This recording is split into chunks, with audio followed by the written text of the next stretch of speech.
అనేటటువంటిది ఖచ్చితంగా ఉండాలి. ప్రభుత్వం కూడా ఉండాలి. ప్రభుత్వ రంగం లేని ప్రైవేట్ రంగం ఉందంటే గుత్తాధిపత్యం అవుతుంది, ఏకఛత్రాధిపత్యం అవుతుంది. అలాగే ప్రైవేట్ రంగం లేని ప్రభుత్వ రంగం మాత్రమే మిగిలిందంటే గనక నిర్లక్ష్యం, నిర్లిప్తత అందరికీ అందుబాటులో ఉంది. కాబట్టి ఒకదానికొకటి పోటీ పడుతున్నప్పుడు ప్రయోజనం ఉంటే దానికి సజీవ సాక్ష్యం ఫోన్ల రంగమే. ఒకప్పుడు ఫోన్ల రంగంలో ఓన్లీ ప్రభుత్వ రంగం ఉండేది. అప్పుడు మనకు ఫోన్ అందుకోవడం గగనమయ్యింది. ప్లస్ డబ్బుకి డబ్బు అదనమయ్యేది.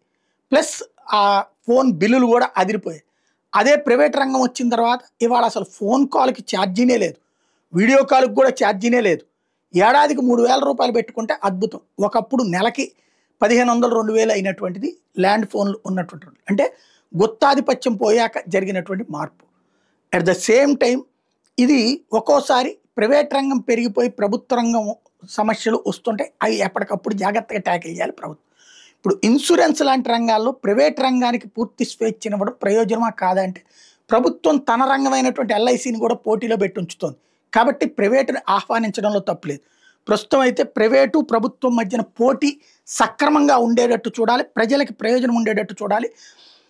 ఇన్సూరెన్స్ రంగంలో ఏదైతే బిల్లు తెస్తామని చెప్పి నిర్మలా సీతారామన్ ప్రకటించిన నేపథ్యంలో ఇన్సూరెన్స్ రంగంలో విదేశీ పెట్టుబడుల పరిమితి ఇప్పటిదాకా 74% ఉంటే ఇప్పుడు 100% పెంచేందుకు అనుమతించారు. Life insurance, non life insurance రెండింటి ఒకే లైసెన్స్ అందించగల కాంపోజిట్ లైసెన్స్ ప్రవేశపెడుతున్నారు. ఇన్సూరెన్స్ కంపెనీల ప్రారంభ పెట్టుబడి పేడప్ క్యాపిటల్ తగ్గించబోతున్నారు. చిన్న ప్రత్యేక కంపెనీల ప్రవేశానికి సహకారం ఇవ్వబోతున్నారు. ప్రస్తుత విదేశీ పెట్టుబడి నియంత్రణలో సవరణలు చేసి సరళీకరణ చేయబోతున్నారు. ఎల్ఐసి బోర్డుకి విభాగాల విస్తరణ, కేటాయింపులు వంటి నిర్వాహక హక్కులు కల్పించబోతున్నారు. బీమాదారుల హితచింతనకు మరియు ప్రాధాన్యత ఇచ్చి ఇంటి భద్రత పెంపొందించబోతున్నారు. ఇతర ఆర్థిక ఉత్పత్తులు కూడా ఇన్సూరెన్స్ సంస్థలు విక్రయించుకునేందుకు అవకాశం కల్పించేటటువంటి పరిస్థితి తీసుకొస్తున్నారు.